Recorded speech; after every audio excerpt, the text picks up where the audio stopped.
It's all going to zero against Bitcoin. It's going up forever.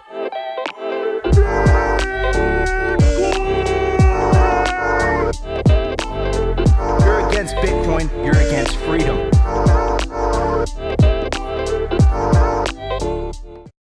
Yo, welcome to another episode of Simply Bitcoin Live, where your number one source for the peaceful Bitcoin revolution, covering use, culture, medic warfare. We'll be your guide through the separation of money and state. Ladies and gentlemen, welcome to the most watched daily Bitcoin live show on YouTube, Rumble, and X. Welcome to Simply Bitcoin. Sit back, relax, enjoy the ride. We have a lot to talk about today. First, coming up, Norway wants to curb Bitcoin mining with Europe's first data center regulation. Now, what's really interesting about Norway also, and the reasoning behind this, this new kind of ban on Bitcoin mining, is it doesn't make sense. Why? Because 100% or close to 100% of Norway's Bitcoin mining is powered by renewable energies. Second reason is that where is Norway's Bitcoin mining happening geographically? And the other thing, which I'm going to keep beating this drum so people understand, you can't just set up a Bitcoin mining operation in the middle of Manhattan, in the middle of New York City. It doesn't work like that. Why? Because Bitcoin needs cheap energy. It needs energy, and if energy is cheap, that means that there's a lower demand on it. So what tends to happen is that most Bitcoin mining happens around isolated energy pockets, meaning this energy was already going to waste. But what we keep hearing from the detractors, what we keep hearing from regulators, what we keep hearing from the enemies of Bitcoin is that somehow Bitcoin mining is just consuming all this energy, and it's taking away energy from people that needed that energy. And that's not the case. Like I said, if it's not excess stranded energy, it's too expensive for Bitcoin miners. And one of the things that a lot of people don't know about energy is when you produce it, you have to use it. You have to use that electricity. It's not very economical to store. Battery technology, not only is it not there to store vast amounts of energy, over time, it's like your iPhone. Like you leave your iPhone on your desk overnight, and it's at 100% and it's not plugged in. You wake up, it's like a 99 or 98%, right? Over time, batteries lose a little bit of energy.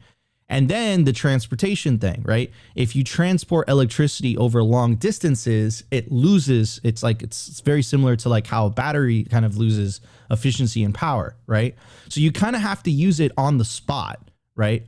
So it kind of creates this situation where before Bitcoin, stranded energy, excess energy had no value, had no monetary value. For the first time in human history, these isolated energy pockets now all of a sudden have value. It's never happened before, right? And I think it's going to create like this, no pun intended, like this new type of gold rush type of scenario where if you'll have like towns and cities, and I'm really bullish on Africa and South America in this on this topic. I think what you're going to see is you're going to see like these new kind of mining towns, but not like gold mining towns, but like if you go to Colorado, you'll see these like abandoned gold mining towns and stuff. And of course, they're now abandoned because, people have moved on and whatnot. I think what you're going to see is these stranded energy kind of civilizations and towns and whatever that otherwise no one would go there. All of a sudden, Bitcoin miners just kind of flood in, start hiring people there, start bringing like opportunity and all that stuff. And I think this is going to happen on a worldwide scale. And I mean, look at what's happening in the Kingdom of Bhutan, right? It's just like very small country in Asia, but it has a tremendous amount of hydroelectric capacity. They started with 100 megawatts and now they just upped it. They just came out. They upped it from 100 megawatts to 600 megawatts. So they upped it by 5 times, really. So yeah, I'm extremely bullish on Bitcoin mining. And I think governments are, and this goes back to the sovereign individual, they're going to have to take this pill, and this really pill that's going to be hard to swallow. And they're going to come to this realization that you can't ban Bitcoin mining. It's not going to go away. You can only ban yourself from the benefits of Bitcoin mining, right? And a good example of that was the China ban. The China ban happened, and you had this great migration of Bitcoin miners from China to other friendlier jurisdictions, right? Most of it being Kazakhstan and the state of Texas in the United States, right? So anyways, we're going to talk about that. And also Natalie Burnell went on, speaking of the Overton window, I know a lot of you guys are going to give me crap on that, but I'm going to keep bringing it up because it's really important in the separation of money and state information warfare on the internet. Natalie Burnell went on Fox Business and she debated Peter Schiff on gold. And I was getting messages from kind of like family members and all that stuff. And they were just basically saying like, this Peter Schiff guy, he's not being very smart right now, to put it nicely. So yeah, the Overton window is shifting. These types of debates and discussions on the legacy corporate media is extremely important because the people that are watching that type of media tend to be the older generations, and the older generations are the ones that have the lion's share of the world's wealth. So I think this is really good in terms of the hyper Bitcoinization mission that we're on, in terms of, you know, the separation of money and state. We're definitely heading in the right direction. But this little speed bump by Norway, I don't know what they're thinking, and we'll kind of go into the details of that. I'm going to bring up my legendary co-host. We're doing an episode, him and I alone today, and I'm so excited. It's been a minute. We haven't done one in a while, but I love doing an episode with Opti because we absolutely rip it. And what are you going to talk about during the culture, my friend? Well, I got a good one. It might be a little spicy for people out there. But before I do that, I did do a quick little Wikipedia search on Norway's energy. And this is just the top of Wikipedia. You guys could throw tomatoes about Wikipedia all you want. But Norway, this is the first sentence, guys. Norway is a large energy producer and one of the world's largest exporters of oil. And most of the electricity in the country is produced by hydroelectricity. So it sounds like they are primed for more Bitcoin miners coming into the country. Just absolutely love to see it. I'm updating the hashtag from Unplug Denmark to Unplug Norway. New hashtag just dropped, guys. Yeah, man, you guys know what I say. You can't ban Bitcoin. You can only ban yourself from Bitcoin. And if Norway wants to make a very uneconomic move like this and try to kick out Bitcoin miners, well, hey, you know, as the meme goes, they're going to have fun staying poor. But on that note, didn't they hear what happened with China? Like, do people forget the lessons that China taught us a couple of years ago? Like, you can't stop Bitcoin mining. Anyway, just love to see it. All right. What we're talking about, the culture. So my boy Nolan, Count BTC from the breakup, he went on Walker's show, not another Bitcoin podcast, or the Bitcoin podcast. I forget what the official name is. And he dropped a spicy clip. And I was on Why Are We Bullish on Friday. And everyone was kind of trolling me and giving me some flack because they're like, oh, Opti's just bullish on Bitcoin because of the price. So I'm going to kind of connect these two ideas. And this clip's great. I absolutely love Nolan. I watch him every morning. It's basically like the only Bitcoiner I watch in the morning right now. He's the GOAT. And I'm going to probably rant a little bit. And I want to get Nico's take on this because, you know, here at Simply Bitcoin, we don't necessarily speculate on the price of Bitcoin because we don't know what it's going to be. All we know is that hard cap 21 million Bitcoin, infinity dollars. It's going up forever. But this is a cultural movement. And for better or worse, guys, the normies out there look at the Bitcoin price and that's how they understand the world. Like, are you rich? Then I listen to you. Sorry, guys, I'm not recreating human psychology, but I got a great clip for you guys. And it really ties into everything we talk about here on Simply Bitcoin. It's just framed in a new way. And I think Nico's going to love this one. Oh man, I'm excited for it. Yeah, absolutely huge fan of the breakup and huge fan of Nolan. Man, every time he comes on the show, we just give him the mic, bro. Yeah, so I might have to do just an hour with Nolan. Like, yeah, bro. Simply Bitcoin TTO, man. I haven't done one in a minute. Maybe Nolan's TTO, one. bring it back. Optimus Fields and Nolan. I think, bro, I would love that. That would be absolutely epic. Anyways, guys, if you're enjoying the show so far, make sure to smash that like button. Help us break, I'm going to say it, 100 likes within the first hour of the show. So if you're watching us on YouTube, Rumble, or X, smash the like button. Really, really helps with the algos. Young Kings is commenting, NGU, baby. That's right. That's right. All right, everybody. Before we jump into the show, I do want to give a very special shout out to our lead sponsor. Of course, I'm talking about Bitcoin Well. Buy Bitcoin with Bitcoin Well. It's a self-custody by default platform. It's automatic self-custody. What does that mean? That means that you can't buy Bitcoin on Bitcoin Well unless you're going to take self-custody. After all, self-custody is the revolution. Support platforms that are self-custody by default. Bitcoin Well is the first one in the United States of America, and they're in all 50 states. So go to bitcoinwell.com/simplybitcoin, sign up today, and stack yourself some Bitcoin on Bitcoin Well. I also want to give a shout out to the Bitcoin Jackpot Contest, which is currently live.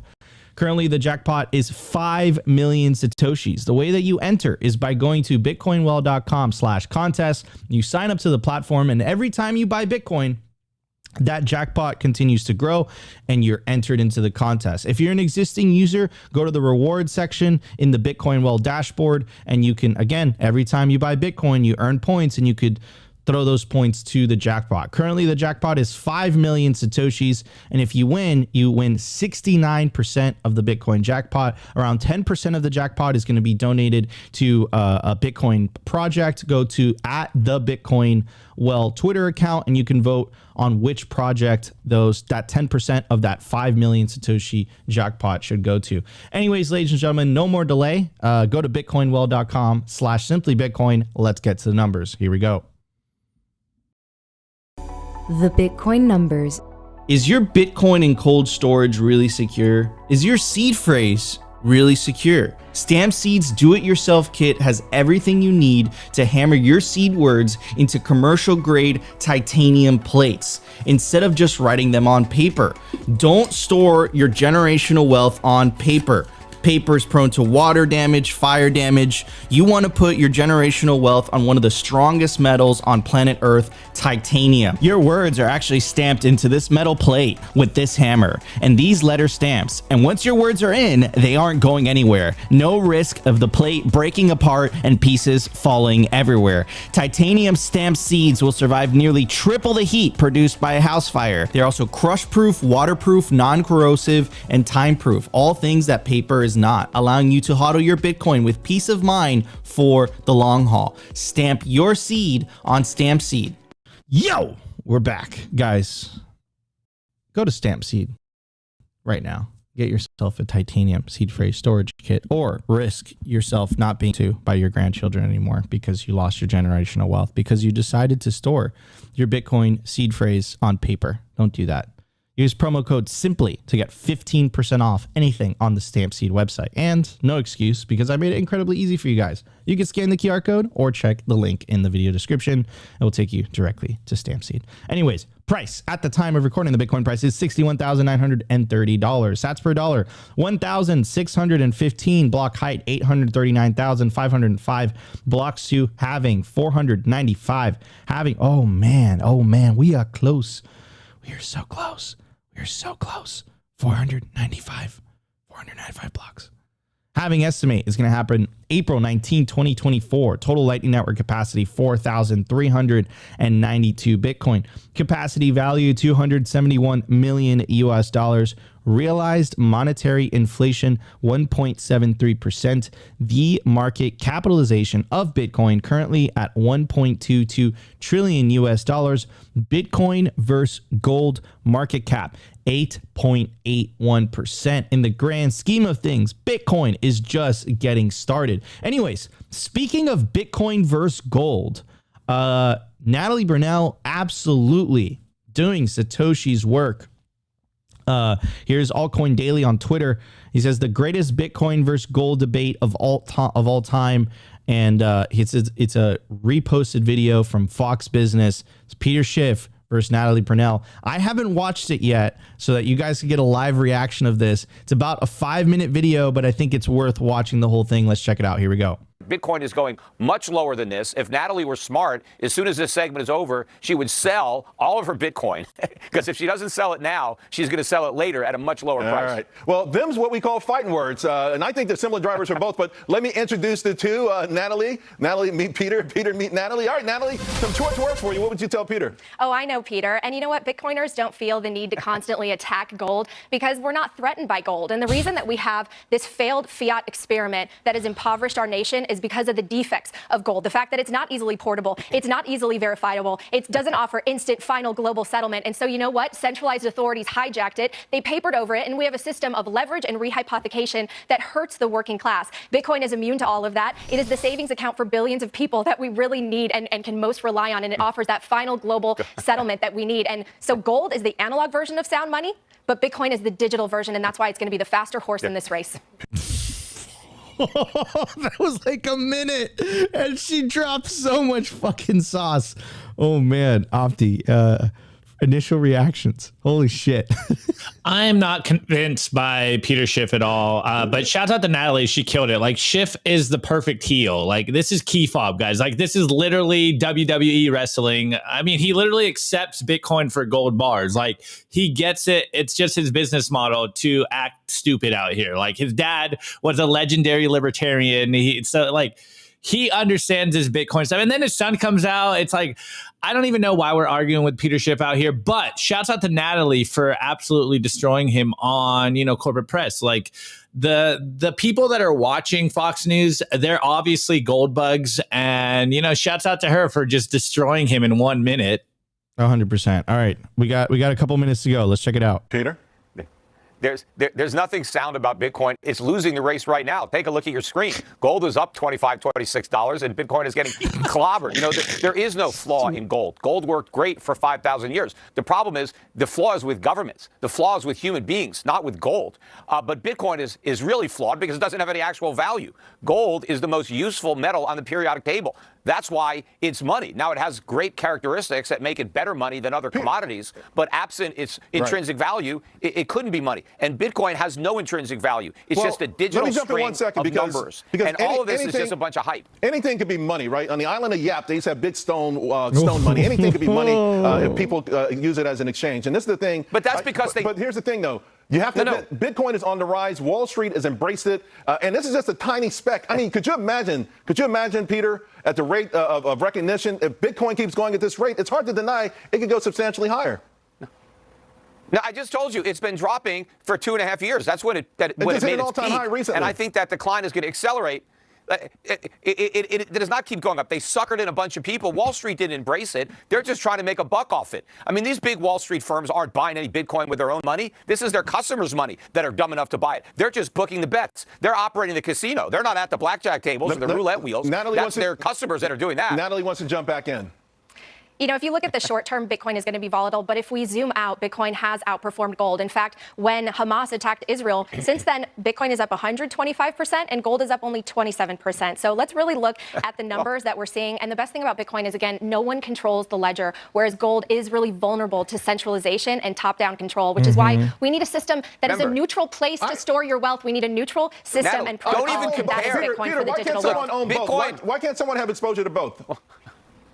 Yeah, well, first of all, Bitcoin has outperformed everything. So don't compare it to gold. It's outperformed stocks, real estate, bonds, collectibles. That's because it's a gigantic bubble. No, if you want to own Bitcoin, I don't care. If you want to lose money in Bitcoin, go right ahead. Doesn't bother me. But I'm trying to help give people advice as to what to do with their money. And if they want to have an investment portfolio, Bitcoin has no part in it. But, if you like gambling, if you want to take some of the money that we're going to take to the racetracks or buy lottery tickets with or go to Vegas, if you want to take some of that money and gamble on Bitcoin or any of the other 20,000 cryptocurrencies that are out there, go right ahead. I mean, it doesn't bother me, but I don't want to buy any Bitcoin. I mean, sure, had I bought Bitcoin years and years ago when I first learned about it, I could have made a lot of money selling it now to the greater fools. But I didn't do that. That's something but he said on my show. He wishes he bought Bitcoin. Yeah. So Natalie, bottom line though. But I'm not going to buy it now. And Natalie, you're going to wish you sold Bitcoin. Mark my words. All right. You're going to be ruining your day. We take all of this up, Peter. If I'd only sold my Bitcoin, I'd have had a lot of money. We got 30 seconds left. I got to give Natalie the last word.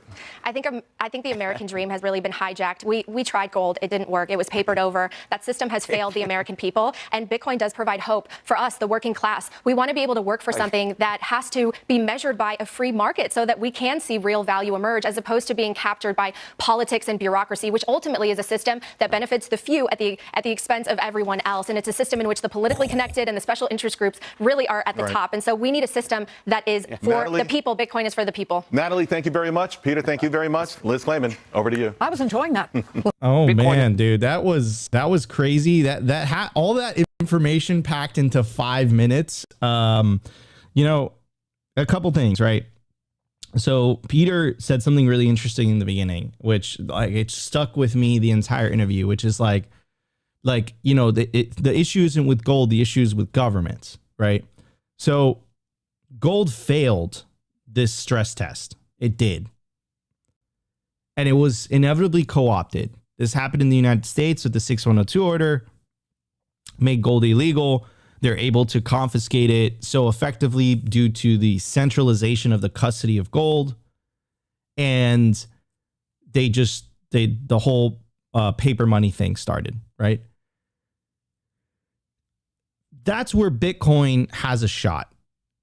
And it has a shot because of its physical characteristics, of its ability for any person to write down a 12 to 24 word seed phrase and store theoretically, you know, billions, trillions, millions of dollars on those words. That's where Bitcoin has a shot. That's where the return on violence doesn't have an advantage towards the government, or towards the state, better said. That's where Bitcoin shines, and that's where gold fails. And gold fails due to its physical characteristics. Because of gold being that metal that Peter Schiff's like, it's a metal. There's only so much Bitcoin. There's only so much gold you could store on your body. There's only so much gold, you know, you could put in a suitcase before getting ridiculously nervous, you know, crossing a border or getting on a plane and passing through security. That's not the case with Bitcoin, right? All you got to do, exactly, Elaine said it best, Swiss bank in my pocket. And you are the owner of that Swiss bank. It's not like you're a customer. No, you're the owner of that Swiss bank, and you get to decide everything you do with your wealth. That's the part that stuck with me. And that's the part where I understand where Peter Schiff is coming from in terms of, I think he was right in terms of all his arguments against government, his arguments for sound money.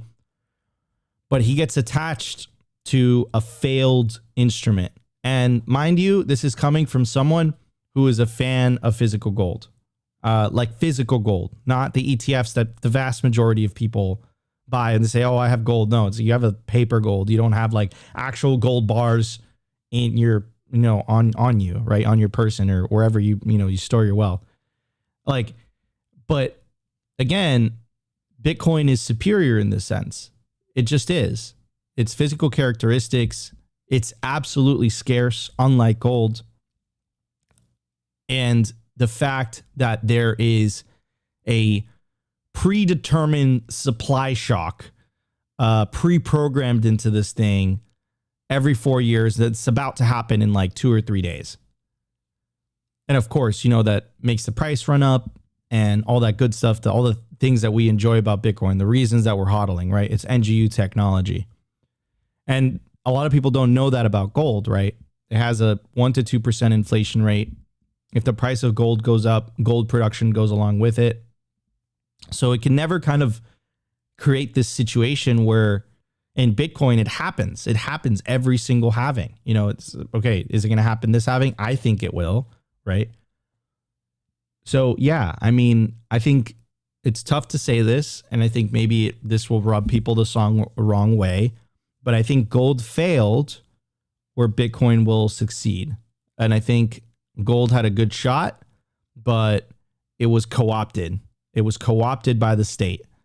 Now, does that mean that Bitcoin cannot be co-opted as well? Absolutely not. I think it can. And I think the fact that all these ETFs are custodying all their Bitcoin with Coinbase, making it a super easy target for the 6102 order 2.0, I think emphasizes the fact that it's not just about getting exposure to Bitcoin. Self-custody is the revolution. Like, self-custody is what is going to fundamentally change the world. Millions upon millions of individuals holding unconfiscatable wealth.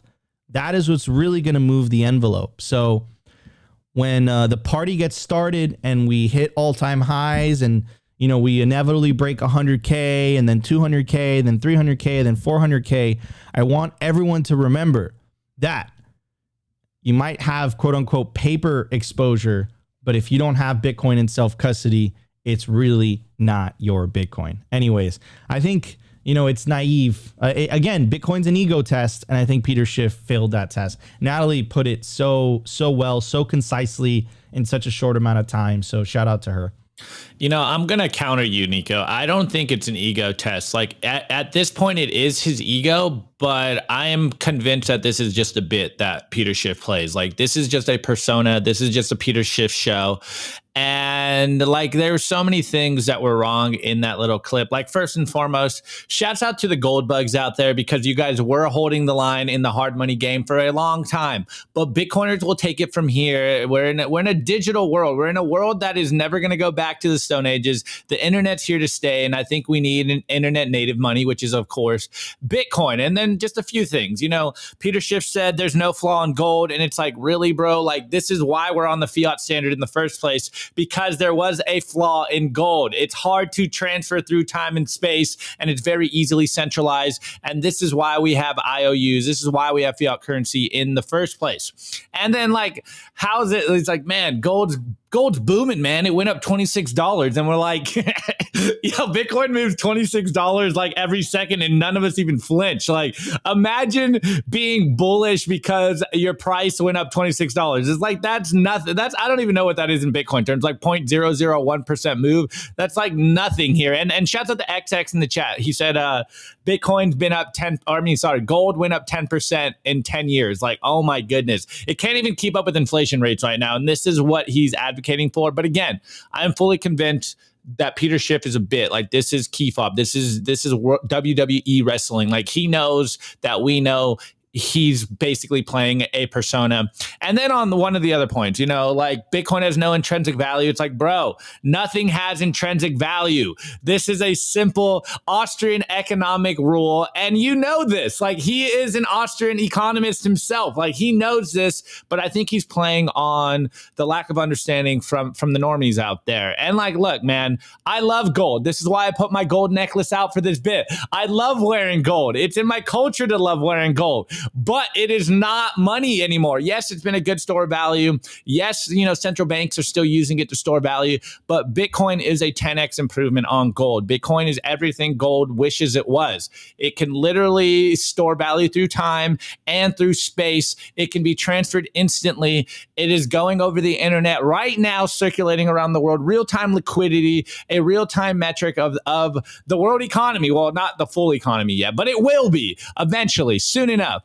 But yeah, I truly believe that Peter Schiff is playing a persona. And then I forget what the metrics is, so you guys can fact check me on this. But Peter Schiff's fund has literally returned 0% over, I think it was like a decade or 5 years. I forget what the number is. You guys can fact check me on this. But he's literally hating on Bitcoin, and even said in there, like, yeah, Bitcoin is the best returns ever. Maybe, yeah, I would have been rich if I saved in Bitcoin. I'm convinced he holds Bitcoin. I'm convinced that he understands the game being played out there.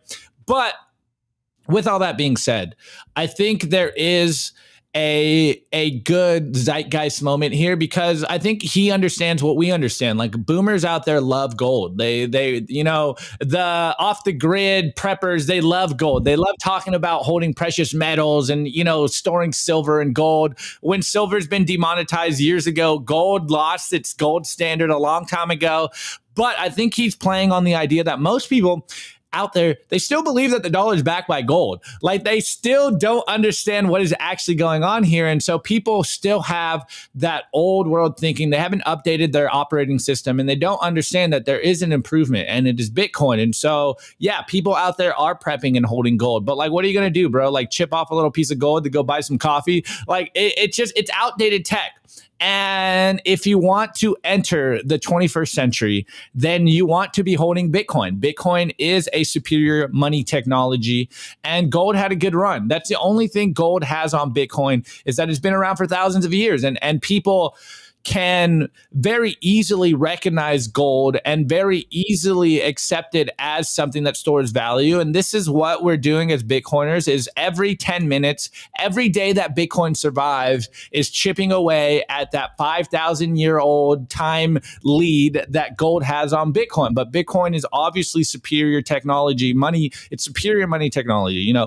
Can be sent basically instantly across the world. You can store it for long terms. It's literally doesn't degrade in value.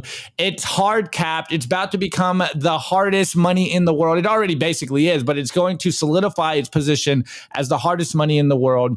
And I'm gonna butcher this, Nico, but do you remember the Satoshi quote where he's like, imagine, if you will, something that is like gold, and then it basically becomes nothing. And then when you want to send it somewhere, it's like gold again. I forget what the quote is, guys. You can look it up, but Bitcoin is just better than gold. I love gold. I like I say all the time, I can't wait till gold gets demonetized so I can have a gaudy house with gold everywhere and have Mr. T chains, all that good stuff. I actually won't do all that, but yeah, I love gold. It makes me feel good.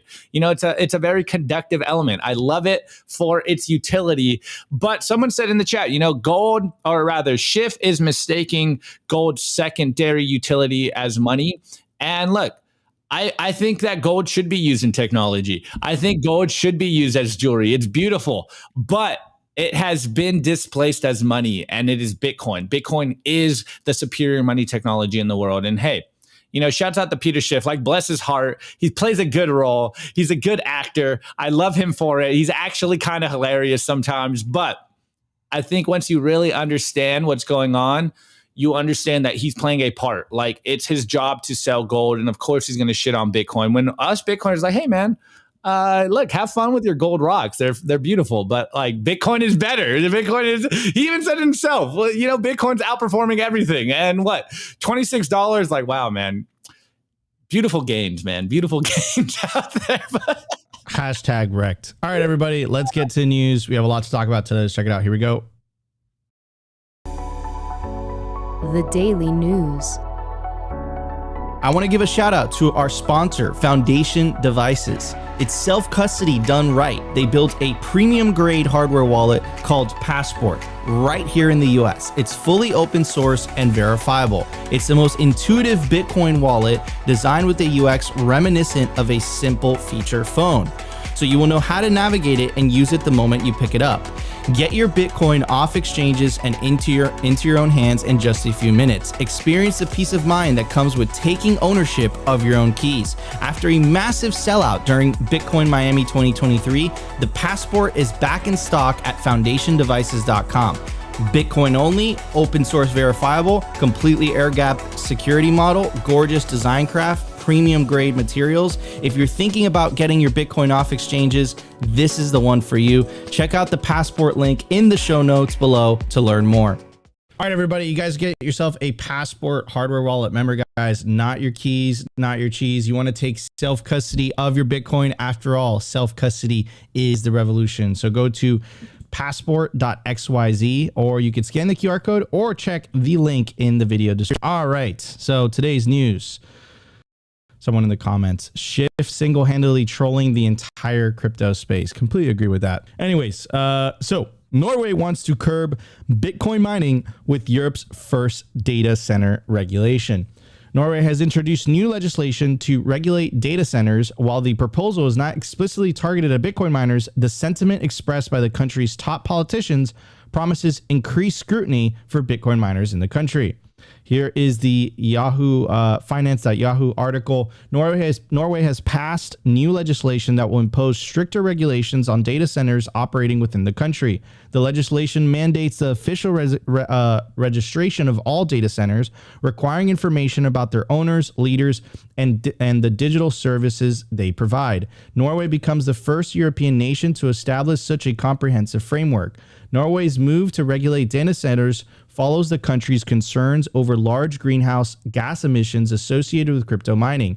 Terje Asland, Norway's Minister of Energy, stated that they are not interested in business seeking to exploit Norway for cheap energy extraction. The primary objective of this legislation is to provide politicians with a clear understanding of data centers in their municipalities. Asland emphasized that the aim is to regulate the industry and have the ability to reject undesirable projects. While the legislation is not explicitly targeted at Bitcoin miners, it could potentially lead to increased scrutiny for them.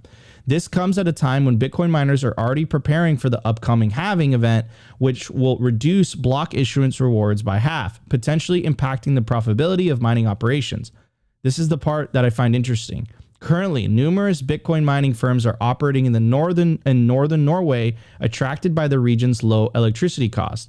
A report from local media outlet Dagsavisen in 2023 revealed that crypto mining firms in this area consume nearly as much electricity as the entire district of Loften.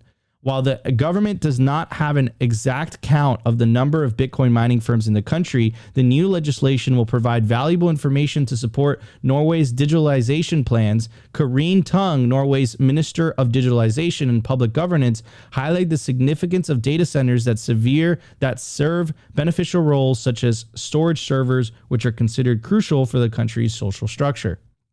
Okay, so we've seen this before, kind of the registration of quote unquote Bitcoin miners, of data centers. That was something that the Biden administration proposed as well. And what's really interesting also is a couple things, right? They say, okay, you know, we have to see what the energy use is being used for. But if you take a look at the population density in northern Norway, as you can tell, there's not that many people there, which is literally the reason as to why the electricity is cheap in the first place. Most of the population in Norway is around Oslo, right? So the capital. And another thing that I find interesting as well, and this is actually an article that we covered when it came out many years ago, back in 2022, and the article is by Joe Hall. Green oasis for Bitcoin mining. Norway has almost 1% of global hash rate. That was the name of the article. Bitcoin mining in Norway is 100% renewable and flourishing. Quote, a green oasis of renewable energy. Using data from Cambridge Bitcoin Electricity Consumption Index and by mapping out the mining facilities, the report concludes that Norway contributes 0.77% to the Bitcoin total global hash rate. By way of comparison, Norway's population of 5 million contributes a tenth of that, or 0.07% of the global population. Electricity generation by source in Norway 2021. Hydro makes up 88%, wind 10%, and other 2%. The most important takeaway for Bitcoin miners regarding Norway's electricity mix is that it's fully renewable and will stay like that. So I just find it interesting. I find it interesting because that was one of the narratives that we heard earlier, right? About, you know, what energy use is okay, what energy use is not okay. Here are some of the quotes from the No BS Bitcoin article. It goes on to say, Energy Minister Turj Aslan added that it is particularly the cryptocurrency miners that the country does not want. They are not welcome in Norway. We want serious actors who are important to society, and the society-serving computer industry is important to us. Bitcoin mining is associated with large greenhouse gas emissions and is an example of a type of business we do not want in Norway. According to Hashrate Index, Norway is the largest Europe's hydropower producer and accounts for less than 3% of the Bitcoin's hash rate. So again, I find it interesting that a politician is playing dictator essentially and saying Norway does not welcome Bitcoin mining. I find it interesting that once again, a politician is trying to associate Bitcoin mining with large greenhouse gas emissions, even though that has been rebuked already by Pierre Richard when he did that video basically rebuking the New York Times article. So this whole thing I find extremely interesting. I don't understand it. I don't get it. Like, so if 100% of the Bitcoin mining from Norway is coming from renewable energies, how does greenhouse gas emissions play into that? I don't understand. So I don't think he's being sincere here. And then here where it says they're not welcome in Norway, we want serious actors who are important to society. Okay, well, who else is going to buy up all that electricity in the north when there's barely anyone there? What's going on there? Right? Could it be another example of a politically motivated hit job against Bitcoin mining? It doesn't make sense. You look at the data. 100% of Bitcoin mining comes from renewable energies in Norway. 100%. The vast majority of Bitcoin miners are in the north, far away from population centers. So WTF, it doesn't make sense. It's almost as if it was politically motivated, almost, right? Anyways, and we actually covered a couple episodes in Norway a while back, or regarding Norway a while back, where there are specific political parties in Norway, like the Green Party and some of the left-wing parties, that wanted to ban Bitcoin mining. They tried to pass a law on it that failed. And what I find interesting is, again, like, if you're a Green Party, you want green energy, but if 100% of the energy is coming from renewables, isn't that the definition of green? And then that makes you go full circle. And it kind of reminds me of the speech that Cynthia Lummis made at the Bitcoin Policy Summit in Washington, D.C., where she literally claimed that, look, there's some politicians in Washington, D.C. that are just hell-bent against this industry because it takes away control from them. And I mean, I laid out the data for you guys. It doesn't make sense. What about all those communities in northern Norway where, all of a sudden Bitcoin is providing those opportunities to that community where perhaps there wasn't any opportunities before? You can't deny that Bitcoin mining in Norway has definitely employed a lot of people. You can't deny that those Bitcoin miners are definitely paying taxes to the Norwegian government. So how is it hurting the country exactly? I don't know. And this is something, by the way, that we saw in Paraguay as well. There was a piece of news that dropped last week in regards to Paraguay being anti-Bitcoin mining. And they wanted to pass a law that would essentially, curb Bitcoin mining, like put a 180 day ban on it. Seems like they walked it back, but there is something in this article, specifically the line that I highlighted, that I think is the signal here. So it says Paraguay reconsiders mining ban in favor of selling excess energy to Bitcoin miners. It goes on to say a recently introduced bill proposed a sweeping ban on Bitcoin mining. However, the senators have now halted progress on the ban and are considering selling the country's energy surplus to miners instead of selling it to Brazil and Argentina at low prices. Quote, today we approved a declaration whereby the Senate of Paraguay supports local and foreign investments in infrastructure and urges the Ministry of Industry to study the economic advantages of selling our surplus energy to the crypto mining industry. A public hearing to debate pros and cons of Bitcoin mining in Paraguay is said to be held on April 23rd. Quote, Bitcoin mining could cost Paraguay more than $200 million a year, assuming the country has 500 megawatts of legal miners paying 5 cents per kilowatt hour and operating expenses. Some of the Bitcoin mining industry's representatives have already held constructive meetings with the local government officials. So, again, is it politicians doing this for political reasons? Is it doing this for political reasons? But it seems like Bitcoin miner, at least there was enough influence. So this is Bitfarms, a publicly traded company here in the US. They had enough influence to at least influence the politicians. And what's interesting about this here is this key word, right? Paraguay reconsiders mining ban in favor of selling excess energy. That is the key word, excess energy. If that energy was not being used by Bitcoin miners, it would go to waste, right? That's where Bitcoin mining flourishes. Bitcoin monetizes otherwise stranded and wasted energy. Here's the Kingdom of Bhutan. Bhutan to ramp up Bitcoin mining capacity to 600 megawatts as halving looms. It goes on to say the planned upgrades will increase the Himalayan kingdom's mining capacity by 500 megawatts by the first half of 2025. Matt Kong, chief business officer at Bitdeer, said in an interview that would bring Bhutan's total capacity to 600 megawatts. The capital for this operation will be obtained from a $500 million fund initiated by the duo in May last year. At that time, they revealed intentions to utilize Bhutan's plentiful hydroelectric power for Bitcoin mining. Kong anticipates that the fund will be fully raised by July. The nation's 500 megawatt boost will be built on Bitdeer's latest hardware to lower costs and improve computing power. Both DHI and Bitdeer remain confident that they can keep their operations efficient, even if Bitcoin's price falls following Bitcoin's halving.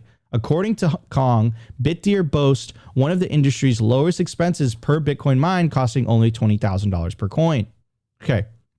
So I love Max Kaiser's phrase on here about the global kind of hash race. I completely agree. I think, it's interesting to watch. It's interesting to watch these local jurisdictions attack Bitcoin mining and then metaphorically kind of shoot themselves in the foot. And then that creates an opportunity because of Bitcoin's incentive structure for another jurisdiction to kind of pull up, like, make up where the other one kind of dropped the ball, right? So, what doesn't kill Bitcoin makes it stronger. Norway can't ban Bitcoin. It can only ban itself from Bitcoin. And to kind of rebuke that politician, like, you're only hurting Norway. You're like, and that's a personal opinion. Why don't you let the free market do what the free market does? Any type of kind of central top-down approach to this, where politicians make a decision for a bunch of people rather than the free market, always ends poorly. It doesn't end better, right? So, kind of interesting. Anyways, Opti, what are your thoughts on this, brother? Yeah, well, obviously, this isn't about renewables, and this isn't about the best use of energy. It's just an attempt at stopping Bitcoin mining, and we've seen this playbook before, so I'm not really surprised at all about this. And someone said in the chat, which I can't fully verify, but they're like, they're just doing the fiat playbook and they need the IMF's money. This is how I see it as well. They're just kind of playing the playbook. They understand that they can get, good virtue signaling by trying to stop Bitcoin mining. And even in that, like, regulation, the official announcement, like, they're just regulating data centers. So, like, are they, Nico, let's clarify this. Are they going to be regulating AI and like Google and Amazon or anything? Or is this just like a wholesale cover so that they can kind of skirt the line and be like, oh yeah, this is all about data centers, but really it's about Bitcoin mining. Like, yeah, they say data centers, but then that politician's like, yeah, Bitcoin mining is not welcome in the country. And like, exactly. It's like, okay, bro. And he's just talking out of both sides of their mouth. And there's been a historical context here, right? Where, when they attempted this a couple of years ago, the Green Party and the Communist Party of Norway, that legislation failed, right? They didn't have enough political support to pass it. And again, one of the justifications for the Green Party at the time was that, quote unquote, which is very similar to this gentleman's wording, was that, Bitcoin is a waste of energy. It's not, it's not good for the climate. I mean, and I think he's being insincere here when he says that Bitcoin mining is associated with large greenhouse gas emissions and is an example of a type of business we do not want in Norway. When Bitcoin mining in Norway is 100% powered by renewables. So, like, you can't just swing that around and be like, oh, it's associated with emissions, like, but obviously not in your case. So it's clearly like a political talking point, in my opinion. That's what it looks like. This is a hit job, but as history has shown, anyone that kind of does this, they're just shooting themselves in the metaphorical foot, and they're creating an opportunity for someone else in a more friendlier jurisdiction. So, you know what, Norway? I mean, that's yeah, I mean, this is really, I think, like a dying gasp of them trying to continue like the ESG narratives. They understand, it feels good to say like Bitcoin mining's bad. We need to make sure that we're not taking away people's energy uses, when in reality, Bitcoin is probably the greenest industry, period. It's using excess energy. It's not like Bitcoin mining is taking energy away from people's houses. Like, that's completely not what's happening here. But really, Nico, you kind of said it, and I just to kind of reiterate, like, if Norway wants to shoot themselves in the knees here, metaphorically, of course, and lose profits. Like, you cannot hide from economic reality. And if they want to make stupid economic moves, then like, so be it. We should encourage them to continue to shoot them in the foot and have fun staying poor and trying to stop Bitcoin miners, because Bitcoin miners will just leave and find cheaper energy. So like, we should continue to encourage stupid behavior like this, because it'll just show that we are right. And hey, if you want to go against economic reality, then you will pay the price. That's the whole thing about Bitcoin. You cannot hide and skirt from the economic responsibility of being efficient, of using energy correctly. This is, I think, the secret of Bitcoin, is that once Bitcoin gets connected to energy usage, or the real price of energy, that's when this whole thing switches. And that's when the game really starts to go into hyper overdrive, because anyone that wants to stop Bitcoin mining in the country, they're just going to get poorer. And this is a great example of what I'm going to be talking about later. It's like, look, you guys can dig your head in the sand for as long as you want and try to stop Bitcoin and Bitcoin mining and Bitcoin businesses in your country and your jurisdictions, but you are going to get poorer. You can't hide from the economic reality of making good economic decisions. So if you want to be stupid out there and you know, virtue signal that you're good people and we're going to stop, what were they saying? Like, we need good economic actors in the economy. And it's like, this is literally what Bitcoin miners do.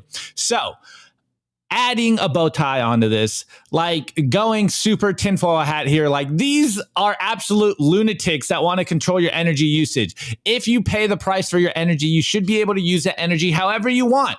It shouldn't matter to these people. And that's how you know that this whole thing is about them trying to stop Bitcoin. They're scared, and I love to see it. I absolutely love to see them be terrified of Bitcoin, because all we really want is a ledger that no one can mess with. All we want to do is use energy at an efficient, cheap price so that we can continue to secure the strongest, hardest money in the world. And these people come out and expose themselves. It's really the Bitcoin exposes incentives.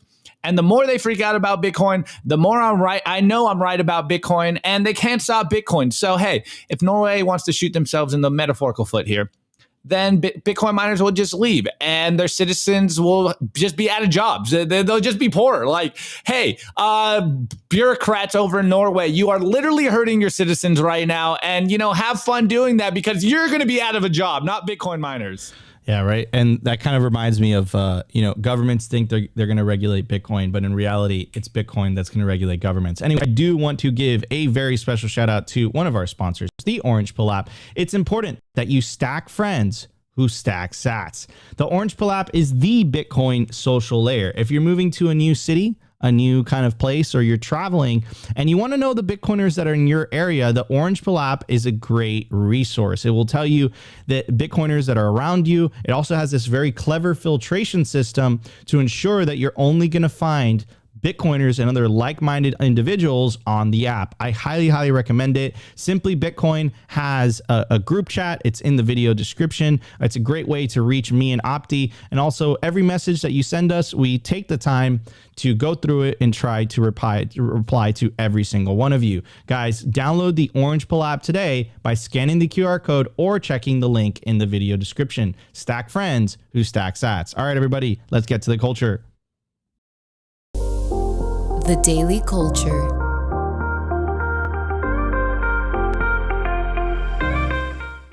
right, everybody, I want to give a shout out to our other sponsor, Kaboom Racks. They are the most trusted place to buy, sell, host mining equipment. Check out their racks by scanning the QR code on the screen right now or checking the link in the video description. It will take you directly to their Telegram marketplace where you can connect with a member of their sales team. They make purchasing their products easy and transparent. You could also sell your mining equipment with them, access their vast network of domestic and international customers when you sell your mining equipment with Kaboom Racks. What are you waiting for? Start your mining journey today. Check out Kaboom Racks, scan the QR code, or check the link in the video description. All right, Opti, what are we talking about today, brother? What is the culture? All right, bros. So I do have a video here for you guys, but first I want to give some context here because, you know, I went on Why Are We Bullish? We were on the floor, BitBlock Boom, had a great time. And why are we always bullish on Bitcoin? Bitcoiners love to skirt the basically the elephant in the room that we're all just bullish that Bitcoin's going to go up forever. And I basically said that like the reason I'm bullish is because we have absolutely incredible institutional demand. We're seeing the halving in roughly 3 days, so less Bitcoin going on the market. We haven't even seen retail FOMO into Bitcoin. We're seeing Bitcoin talked about in all the corporate press, and we're barely above all-time highs. So like I said all that, of course, in the sense of, yeah, number go up makes us all bullish. And someone responded like, is Opti really just being bullish about price? Well, yes and no. It's more the fact that Bitcoin is the scarcest money, and now people are going to wake up to this fact. And yes, number will go up in response of this. And so with that being said, shouts out to my boy Nolan. He is, I think, one of the most clear thinkers in what is actually going on in the game, and he avoids all the technicals. He kind of takes the angle that we take here, that this is a cultural war, that this is how we win, is by basically putting a mirror up to the fiat world and then showing them that things can be better on the Bitcoin world. And I watched his podcast with Walker. He did a great interview with Walker. Highly recommend you guys go watch it because it's great insight. And I watch his show every morning. I love him. It's like how I get ready for the show. I drink my coffee and watch Nolan in the morning, the breakup. And he did this video. And this is just a little clip of it. But I absolutely love how Nolan is able to do it. And he gets way spicier than we do, hence why he's basically only on Rumble. But I just love it. And I'm just going to play the video and then I'll rant a little bit. So here we go. So we're not fighting against people who had better arguments. There's no arguments here. We're not in the field of rational humans. We're not rational. We're not rational. We teach, Bitcoin, there's numbers everywhere. It has nothing to do with math. People say, oh, I love the math of Bitcoin. Yeah, it's great. It's what gives us assurance that it's true and it's the one data point. But truthfully, it is the psychology that it unleashes as our advantage, right? The confidence that we've got the system is what will inevitably bring us to a level of economic ability to win this fight. And that's what we have to do. It's an economic war, and we've got to be richer than them. That's it. We need the Bitcoiners, the richest, and all the people who got in early rich, but that's not really the prize. The prize is to decimate the job of Wall Street. It's to destroy the financial engineer. So we're not fighting against people who had better arguments. There's no arguments here. Sorry, it looped. Okay. The reason I wanted to play this is because I know Bitcoiners, they love to avoid saying like, oh, we're here just for number go up. Obviously, we all love number go up. We all want to live a good life. And with number goes up, that also means freedom goes up if we instill the good Bitcoin practices. And you can say good in parentheses. There is no right way. It's a free market after all. You can do whatever you want with your money. I'm not here to tell you what to do with your money. But one lesson I've learned recently, and Nolan has learned this a long time ago, and we're all kind of coming to the same idea, is that most people aren't logical. Like, this is where we're at right now. If logical arguments for Bitcoin worked on the normie, then everyone would be a Bitcoiner. But that's not the case. The thing I've really latched onto lately is that most people are emotional, and then they back rationalize their feelings with mental gymnastics. Like, this is how humans work. Understand how humans work, and you'll be better able to spread the Bitcoin signal. So again, the logical arguments for Bitcoiner, yes, there's a time and a place for this. Like, yes, speaking facts to people, it's important. But if that works solely to get people on the Bitcoin standard, then everyone would already be on a Bitcoin standard. But I'm sure you guys go out to your friends and your family and you give them all the logical facts, and you instantly see their eyes glaze over and you're like, dang, I failed once again. So I really like this framing of Nolan here, where it's like the best way to win is just for us to get richer than everyone. And I know Bitcoiners will basically write and say, oh, you're just a number go up fiat maxi. You're fiat maxi. Oh man, like I'm in it for the tech, bro. And you can call me all you want, but I understand how the normie mind works. And for better or worse, they respond to you being richer than them. If you are more successful than them, then they will listen to you. And I'm a capitalist. Like I love capitalism. I think capitalism has given us all the great tech and innovations of the modern world, and it's been corrupted by the collectivists out there. But don't be misguided. Your favorite collectivist is also a capitalist. They just cloak it in some feel-good narrative. They're virtue signaling that they're a good person, and they're not a greedy capitalist. And this is another thing that I've kind of hinted on recently, is that this is why you see on the right that most of them avoid conversations about money, is because they understand that the left has a very low-hanging argument of, oh, you're a greedy capitalist. All you care about is profits. What about the little man? Like, you don't care about humans. And it's like, no, like everyone cares about money because this is how we survive. This is how we have economic activity. This is how we trade things in the world. I could go into all of the Bitcoin narratives, like coincidence of wants, of a better money technology, of the Byzantine general problem. Like, we can go into all of this, but most people just don't care, guys. So the reason I want to bring this up today, and the reason I think that Nolan is hitting the nail on the head, is because we are in an economic war. And the best way to win that war is literally by being wealthier than everyone else, by you guys stacking sats, by you guys making correct economic decisions. This is how we get the message across. I say it all the time. You are a walking billboard for Bitcoin. So you have to get your mind right. You got to get your body right. You have to become wealthy. And then not only considering the fact that inflation is getting rampant, that everything's getting more expensive. And so to live a good life, you literally have to become wealthy. Like, the millionaire meme no longer even holds its weight. Like, having $1 million in today's society is still basically meaning you're poor. Like, I think it's 10x by now. Like, a new millionaire is basically like having $10 million. So you need to not get shamed into believing that you are a bad person because you want money. Everyone wants money. Only some people cloak this in this feel-good virtue signaling narrative. Like, I'm a good person, man. Like, I don't do it for the money, man. I do it for some higher ideological reasons. It's like, no, man. Like, go forth and prosper. This is the way. Get healthy. Get rich. This is how we win the culture over, is by people looking at Bitcoiners and being like, oh, these guys are the happiest, wealthiest, most successful people in the society, and I want to be like this.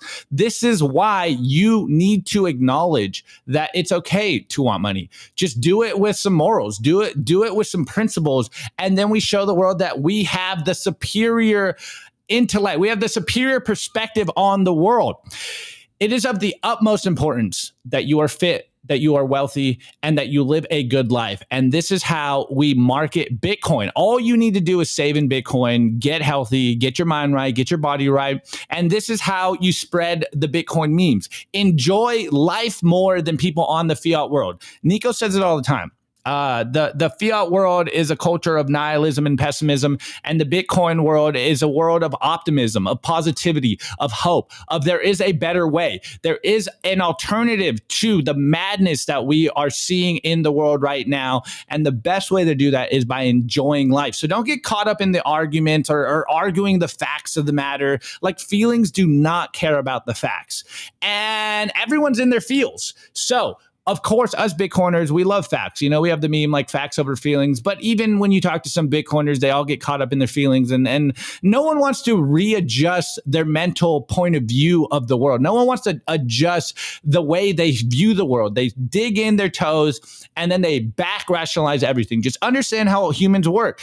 And this is how we win. And how you'll be right is because your savings is going up, because you're getting wealthier, because you're living a good life. And we say it all the time, Bitcoin aligned with truth. And if you align with truth, you live a good life. This is why I fundamentally know that Bitcoin is going to win. Money is simply a scoreboard for your economic output. If you're broke, it means one of two things to me. Either you don't provide much to the economy, you don't provide much value, or you're financially illiterate. So acknowledge that. If you are not in the position you want to be, it means that you are at fault here. Yes, there's a bunch of stuff going on out there. Yes, the fiat system's rigged against us. Yes, there's, corporatocracy out there and oligarchy that wants to keep you down. Yeah, that's all, like, I agree.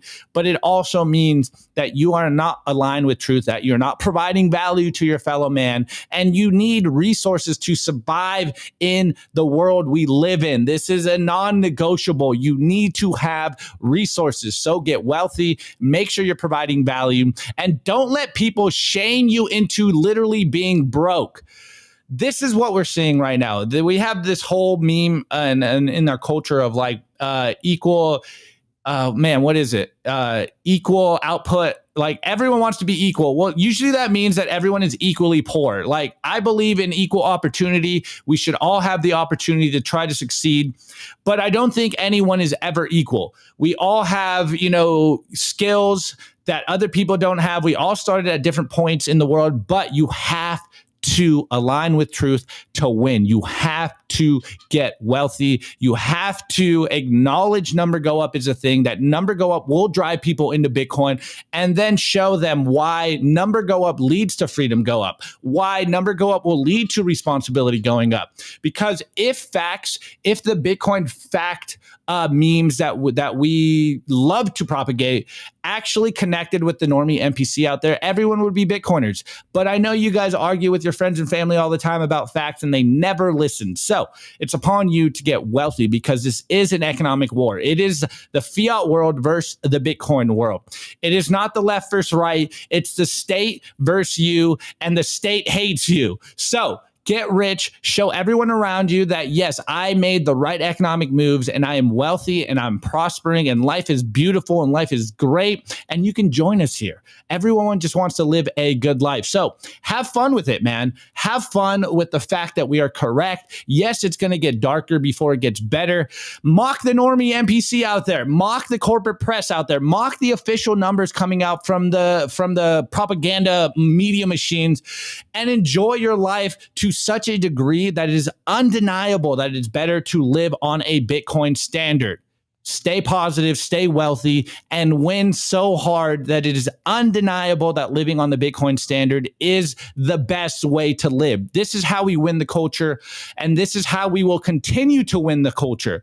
Normies only respect one thing, and that is wealth. They don't care about your morals. They don't care about your ideologies. So play the game better. Be successful, build good companies, live a good life, be healthier, be everything they wish they wanted, and your life will be a walking billboard for Bitcoin. We are winning so hard. I absolutely love Nolan coming out here and saying this very simple meme, guys. It's an economic war, and we got to be richer than them. That's it. We need Bitcoiners to be the richest, but that's not the prize. The prize is to decimate the fiat world. It's to destroy the financial engineering. It's to literally attract the smartest and best people to Bitcoin and build a better world in real time.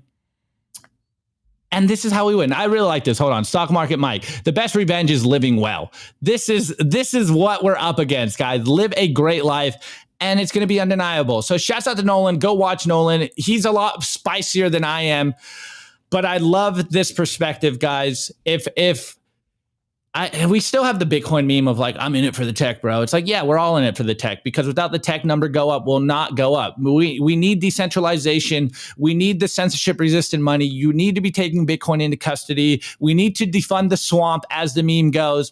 But the best way to get this message across is by being successful and wealthy and living a great life. And just showing people our life's better. It's like that one meme, to the left's fiat world, it's cloudy, it's like it's a castle, it's dark, it's negative. And then the right side is like, oh man, it's beautiful, it's flowers, life is great. We woke up. We've been giving paradise. Go create. This is what we have to do. Save the hardest money, go create the world we want to see, and everyone's going to join us eventually. You don't have to hit them with logic and facts and all this. I love the logic and the facts. But anytime I talk to a normie, they tune out. So you're literally prompt engineering them, as Nolan always says. You are mind hacking them. So continue to hack their minds by mocking their reality and showing them that our reality is better. It is the greatest life to be on a Bitcoin standard, and everyone will learn about this soon enough. Amen to that. Amen to that. So just to kind of add to a little bit of a different take, because I love the optimistic take, and just get your mind right, get your body right, and that's how we win. Set an example for others around you, right? What I gotta say is the part where Nolan said this is war, right? And I 100% agree with him. This is narrative trench warfare on the battlegrounds of the internet. And this actually, I came to this realization kind of thinking about this a while ago. And I was like, this is about power, right? So if you connect the thing with Norway and you connect the attacks by Elizabeth Warren, and you hear what Nolan was saying about the fact that they don't have the truth on their side. Like they don't have the arguments, right? So they fundamentally just rely on coercion and power to get their way. They don't even bother it anymore. They don't even try to hide it anymore.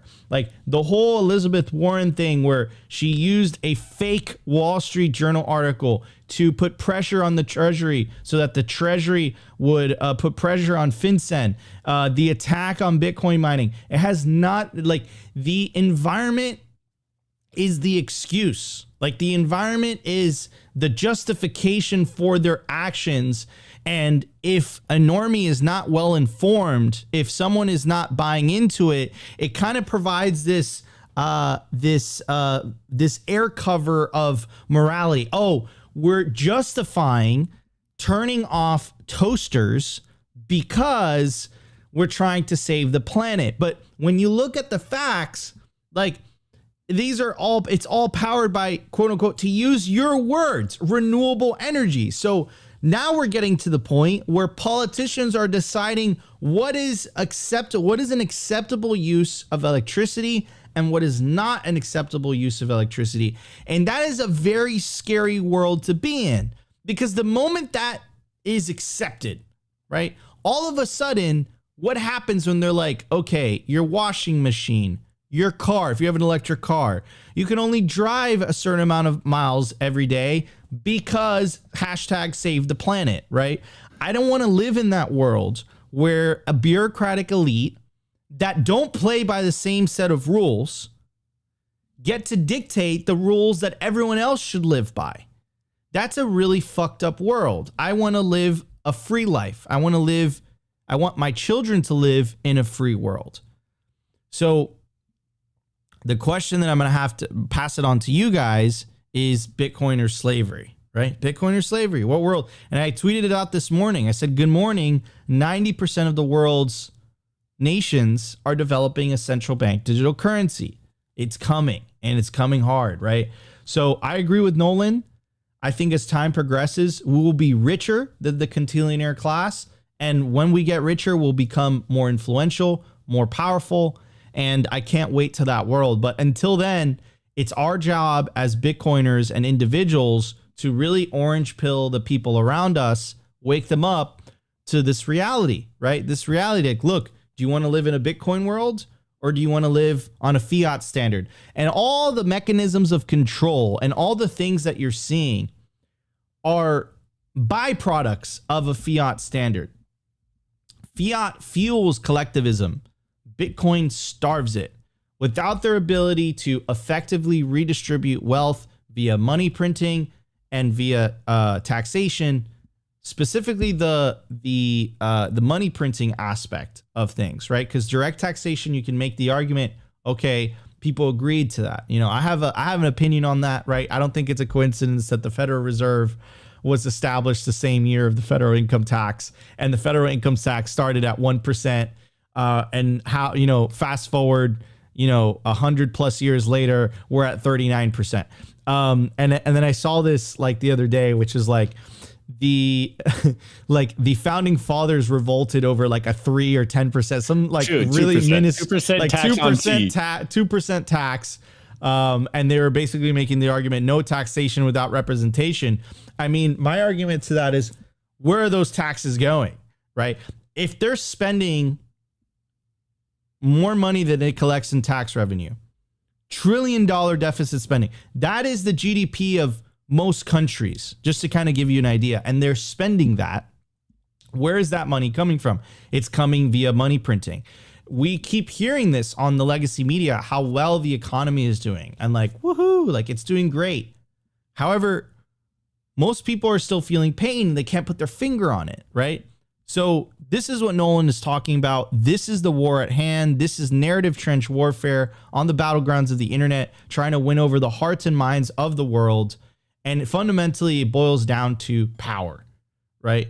And it is party of orange versus a party of green. As time progresses, it will become more and more obvious. It's a little bit obfuscated right now. Cash is still a thing, even though they're trying to get rid of it. You know, so it's like people are still kind of conditioned in a way to believe that there is an alternative. It's not Bitcoin or slavery, Nico. Stop being hyperbolic. There's definitely another alternative. No, I think that that's where we are in history. But as time progresses, as governments get more desperate, as more and more people opt out of the fiat system and they find safety in Bitcoin, I think like a wounded animal, that's when governments are going to get more vicious about the escape valve, about the exit door. So buckle up, get your seatbelts on. We still have a hell of a ride in front of us. And I think we're going to win because Bitcoin's incentives beat coercion.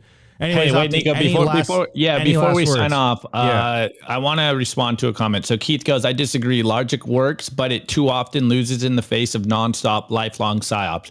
We're agreeing. You're not disagreeing. We're agreeing 100% here. The reason I say that, and the reason Nolan would also say that the logic argument isn't working is because the normies out there, your friends and family, are literally brainwashed right now. They have been psyoped so hard that they don't understand what is actually happening here. So in the face of brainwashing, the only way to break them out of their mold is not by hitting them with logic. It's by literally mocking them. It's by literally showing and exposing to them that they have ridiculous foundations, that their starting points, their fundamentals are broken. And until you can break through their brainwashing, you're not going to get anywhere with logic. This is why you got to hit them with those emotional feels. This is why you attack their feelings. This is why you attack their fundamentals, because the logic goes in one ear and out the other. So there is a time and a place for logic arguments, but for the brainwashed out there, for the psyop people out there, it's really about winning so hard that it's undeniable and showing them that everything they believe is absolutely ridiculous. And I can't believe you still believe in the mainstream media. I can't believe you still watch Fox News or CNN or whatever. It's showing that they have been brainwashed because it's never been more exposed than it is today. And we bring it up all the time. Ever since that Mike Benz interview, the powers that be were not ready for the internet. They were not ready for social media, and they're not ready for Bitcoin. So you got to show them that fiat world is clown world, that everything they believe is a lie. It's all propaganda. Their money is literally only has value because the government say so. So you can hit them with logic. You might be beating your head against a wall. Hit them with the emotional appeal. And then, of course, living a successful life. That is the best revenge possible. Amen to that. I completely agree with you, homie. All right, guys. That was Opti. We got to do more Opti cultures, man, because I love that. Hit it. His talking points are excellent. And they don't call him Saint Opti for no reason. Opti for president 2020. If only it were possible. 2028. Damn, bro. They got to change the laws for that one. Either of us can't run for president, bro. Hey, but maybe mayor. Opti for mayor 2028. Governor? Do I need to be governor? Yeah, you could run for governor. Yeah, all right, Governor Opti. Opti for governor. Opti for governor. Optimus Fields 2024. Anyways, guys, love you all. This was Simply Bitcoin Live, April 16th, 2024. I'm your host. Nico is my legendary co-host, Optimus Fields. He's going to be taking on the hosting duties Thursday and Friday. Adam O'Brien for Bitcoin Well is going to be co-hosting, and on Thursday, Sophie's going to be filling in. So it's going to be a great rest of the week. I'll be in Nashville doing some things. But anyways, love you all. If you guys enjoyed the show, you know what to do. Smash the like button. Consider subscribing if you feel like we provided you value. But the number one thing you could do to help push the peaceful Bitcoin revolution, share Bitcoin content, get the message out there. We win over the culture. We win the race. Anyways, ladies and gentlemen, love you all. We'll see you tomorrow for a brand new episode of Simply Bitcoin Live. Episode was brought to you by BitcoinWell.com, a Bitcoin-only platform on a mission to enable financial independence.